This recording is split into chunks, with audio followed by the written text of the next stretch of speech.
স্বাস্থ্য সমৃদ্ধি চ্যানেলের সমস্ত যোগ পিপাসু দর্শকদের জন্য, যারা যোগ এবং প্রাণায়াম সঠিকভাবে শিখতে চান, বহু দর্শকের অনুরোধে আগামী 5ই এপ্রিল 2026 রবিবার সকাল 6টা থেকে শুরু হচ্ছে শ্বাস থেকে চেতনার যাত্রা। আপনি কি প্রস্তুত? প্রতি সপ্তাহে সকাল 6টায় আপনারা পাবেন প্রাণায়াম কি, কিভাবে করতে হয় এই ব্যাপারে শাস্ত্রীয় মত এবং সম্পূর্ণ জ্ঞান। সমস্ত প্রাণায়াম সম্বন্ধে কোর্সটা কিন্তু 90 সপ্তাহের, এবং সবচেয়ে মজার এবং আকর্ষণীয় ব্যাপার যেটা, সেটা হচ্ছে সম্পূর্ণ বিনামূল্যে আমার দর্শকদের জন্য। আশা করব সমস্ত দর্শক চ্যানেলটিকে সাবস্ক্রাইব করে চ্যানেলের সঙ্গে থাকবেন। এই সুযোগ হাতছাড়া করবেন না। যোগকে চিনুন, যোগকে জানুন, প্রাণী সমস্ত শক্তির মূল উৎস। আবার বলি, সম্পূর্ণ বিনামূল্যে সবার জন্যে অ্যাক্সেস থাকবে।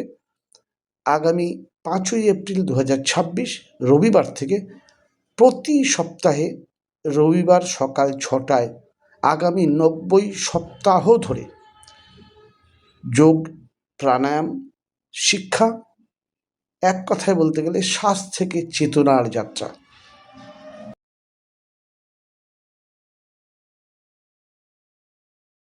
আজকালকার জীবনে স্ট্রেস, অতিরিক্ত চিন্তা, মানসিক ক্লান্তি এই যেন এক নিত্যসঙ্গী।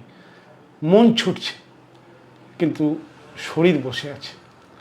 এই ছুটে চলা মনকে থামানোর জন্য যোগশাস্ত্রে আছে এক গভীর কিন্তু খুব কম পরিচিত একটা শ্বাস প্রক্রিয়া, যেটা আপনি হয়তো এর আগে কখনো শোনেননি।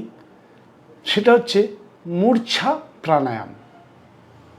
মূর্ছা প্রাণায়াম, আজ জানব মূর্ছা প্রাণায়াম কি, এর লাভ কি কি, এর শেকড় কোথায়, অর্থাৎ কোথা থেকে পেলাম আমি এই মূর্ছা প্রাণায়ামের কথা, আর সবচেয়ে শেষে বলবো এর গুরুত্বপূর্ণ সাবধানতা শেষ পর্যন্ত থাকতে হবে। প্রথমে বলি মূর্ছা প্রাণায়াম কি। মূর্ছা শব্দের অর্থ হলো সাময়িকভাবে ইন্দ্রিয়কে শান্ত করা। আমরা অজান্তেই মূর্ছিত হয়ে যাই, অর্থাৎ আমাদের সমস্ত জ্ঞানেন্দ্রিয় যদি কোনো কারণে শান্ত হয়ে যায় তাহলে আমরা মূর্ছা যাই। তা জেনে শুনে যদি ইন্দ্রিয়কে শান্ত করি, সেই পদ্ধতির নামই হচ্ছে মূর্ছা প্রাণায়াম, চেতনাকে গভীর বিশ্রামে নিয়ে যাওয়ার পদ্ধতি।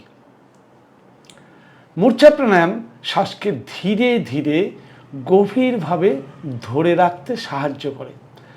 মস্তিষ্ককে এক প্রকার নিষ্ক্রিয় কিন্তু সচেতন অবস্থায় নিয়ে যাওয়া যায়। এতে চিন্তার ঢেউ থামে, স্নায়ু বা নার্ভ যাকে আমরা বলি তা শিথিল হয়, মন প্রবেশ করে এক গভীর প্রশান্তির দেশে। এটা কিন্তু ঘুম নয়, আবার সম্পূর্ণ জাগরণও নয়। এই যেন ধ্যান আর নিষ্ক্রিয়তার মাঝামাঝি এক নীরব সেতু। মূর্ছা প্রাণায়ামের শিকড় কোথায়, অর্থাৎ আমি এই মূর্ছা প্রাণায়াম জানলাম কিভাবে। এই মূর্ছা প্রাণায়ামের উৎস খুঁজে বের করেছি হঠযোগ প্রদীপিকা থেকে, এবং ঘেরান সংহিতাতেও এ সম্বন্ধে বলা আছে। প্রাচীন যোগীরা এটি ব্যবহার করতেন মনকে বাহ্যিক ইন্দ্রিয় থেকে ফিরিয়ে আনার জন্য। ধ্যানের আগে মস্তিষ্ককে প্রস্তুত করার জন্য, অতিরিক্ত মানসিক উত্তেজনাকে প্রশমিত করার জন্য। সেখান থেকে আমি চিন্তা করলাম, যদি এটা আজকের দিনে আমরা বাস্তবিক জীবনে ব্যবহার করতে পারি সাবধানতার সঙ্গে, তাহলে তো একটা বিরাট মিরাকেল হতে পারে। আধুনিক ভাষায় এই স্নায়ুতন্ত্রের যে শান্তিকরণ প্রক্রিয়া, তাকে ইংরেজিতে বলা হয় নার্ভাস সিস্টেম ক্লেমিং টেকনিক, অর্থাৎ আপনার নার্ভকে শান্ত করার একটা সহজ পদ্ধতি। হ্যাঁ, পদ্ধতিটা যোগশাস্ত্রের। এই পদ্ধতিতে কোনো খরচা নেই, শুধু আপনাকে সঠিক টেকনিকটা শিখতে হবে। এবার বলে নেব আগে মূর্ছা প্রাণায়ামের লাভ কী কী। প্রথম লাভ, স্ট্রেস কমায়। মস্তিষ্কে কর্টিসল বলে যে হরমোন সিক্রেশন হয়, স্ট্রেস হরমোন, এর নিঃসরণকে কমাতে সাহায্য করে। 2, অতিরিক্ত চিন্তা কমায়। বারবার ঘুরে ফিরে যেসব চিন্তাগুলো আমাদের মাথায় বারবার আসে, ধীরে ধীরে সেই চিন্তা শক্তি হারিয়ে ফেলে, মন হয় হালকা এবং স্বচ্ছ। 3 নম্বরে, মানসিক ক্লান্তি দূর হয়। যারা বলেন ঘুমালেও মাথা ফ্রেশ লাগে না, তাদের জন্য এই প্রাণায়াম তো আশীর্বাদ। একবার সঠিকভাবে করে দেখুন, স্নায়ুকে গভীরভাবে বিশ্রাম দেয়। অটোনমিক নার্ভাস সিস্টেম যেটা আমাদের রয়েছে, স্বয়ংক্রিয় স্নায়ুতন্ত্র, একে ব্যালেন্স করতে সাহায্য করে।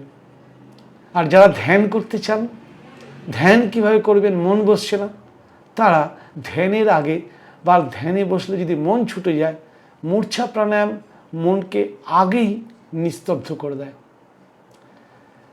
এই হচ্ছে মূর্ছা প্রাণায়ামের লাভ। এবার মূর্ছা প্রাণায়ামের টেকনিক, মূর্ছা প্রাণায়াম করবেন কিভাবে। মূর্ছা প্রাণায়াম করার সম্পূর্ণ পদ্ধতি, হ্যাঁ, খুব মন দিয়ে শুনবেন কিন্তু।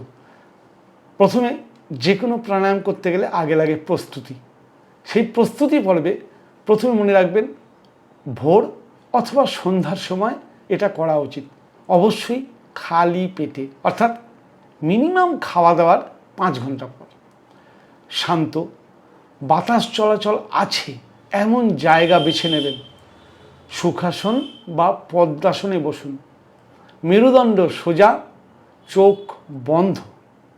এই পরিস্থিতিতে এবার ধাপে ধাপে মূর্ছা প্রাণায়ামের পদ্ধতি। আবার বলি, পুরো প্রাণায়ামটা মন দিয়ে দেখুন। এটা দেখানোর চাইতে শোনা এবং বোঝা খুব দরকার। নাক দিয়ে ধীরে ধীরে শ্বাস নিন, স্বাভাবিক, একদম স্বাভাবিক, ধীরে ধীরে নাক দিয়ে শ্বাস নিন, বুক ভরে, যতটা ভরলো ততটা, গায়ের জোর দেখাবেন না। শ্বাস নেওয়া হয়ে গেল। এবার দ্বিতীয় ধাপ, শ্বাস নেওয়ার শেষ হলে চিবুকটাকে, অর্থাৎ এই চিবুকটাকে বুকে এখানে এভাবে লাগিয়ে ধরে রাখুন। এটাকে বলা হয় জলন্ধর বন্ধ। শ্বাস নেয়ার পর শ্বাস ভেতরে থাকা অবস্থায় চিবুককে গলার এখানে লাগিয়ে রাখুন, একে বলা হয় জলন্ধর বন্ধ। ধাপ 3, শ্বাস যতক্ষণ আপনি স্বাভাবিকভাবে আটকে রাখতে পারেন বা আপনার আরাম লাগে ততক্ষণই ধরে রাখুন, গায়ের জোর করবেন না। অর্থাৎ ধরে নিন শ্বাস নিতে 4 সেকেন্ড লাগলো, আপনি 6 সেকেন্ড আরামে ধরে রাখতে পেরেছেন, ব্যাস 6 সেকেন্ডই যথেষ্ট। প্রথমের দিনই, প্রথমবারই জোর করতে যাবেন না। প্রাণায়াম করা কিন্তু জোর করা নয়।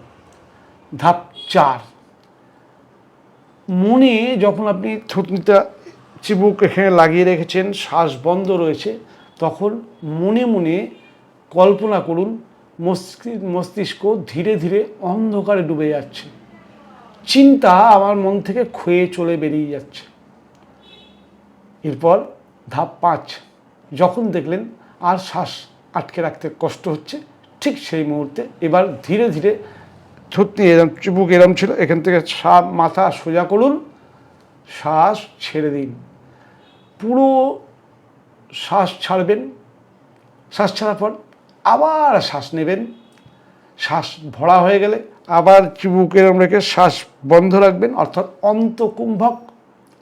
অন্তকুম্ভক যতক্ষণ পারবেন স্বাভাবিকভাবে ততক্ষণ করবেন, তারপরে শ্বাস ছেড়ে দেবেন। ভিডিওটা আবার পিছনে গিয়ে আর একবার পদ্ধতিগুলো ভালো করে বুঝে নেবেন। আমি খুব ধীরে ধীরে বলার চেষ্টা করেছি, খুব সহজ, কিছুই না। নাক দিয়ে শ্বাস নেওয়া হয়ে গেলে চিবুক কণ্ঠে লাগিয়ে রাখা, অর্থাৎ এটাকে বলা হয় জলন্ধর বন্ধ। জলন্ধর বন্ধ লাগিয়ে কুম্ভক অবস্থায় থাকা।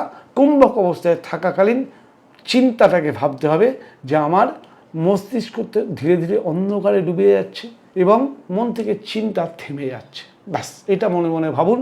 যখন দেখবেন কষ্ট হচ্ছে, চিবুক সোজা করুন, সোজা করতে করতে শ্বাস ছেড়ে দিন, পুরো খালি করে ধীরে ধীরে ছাড়ো, জোর করে না। যখন শ্বাস নিতে যতক্ষণ টাইম লাগছে, ছাড়ার টাইমটা যেন তার চেয়ে বেশি হয়। ব্যাস, এটা একটা ধাপ। এইভাবে 3 থেকে 5 ধাপ করুন। যদি অভ্যাস হয়ে যায় 7 থেকে 9 ধাপ করুন। যখনই করবেন বিজোড় সংখ্যায় করবেন। খুব বেশি অভ্যাস হয়ে গেলে তখন আপনি 21 বার পর্যন্ত করতে পারেন। শেষে যেটা বলেছিলাম, সাবধানতা। যাদের উচ্চ রক্তচাপ আছে তারা ভুল করেও এটার চেষ্টা করবেন না। যাদের হৃদরোগ আছে, হার্টের সমস্যা, তারা কিন্তু অভ্যাস করবেন না।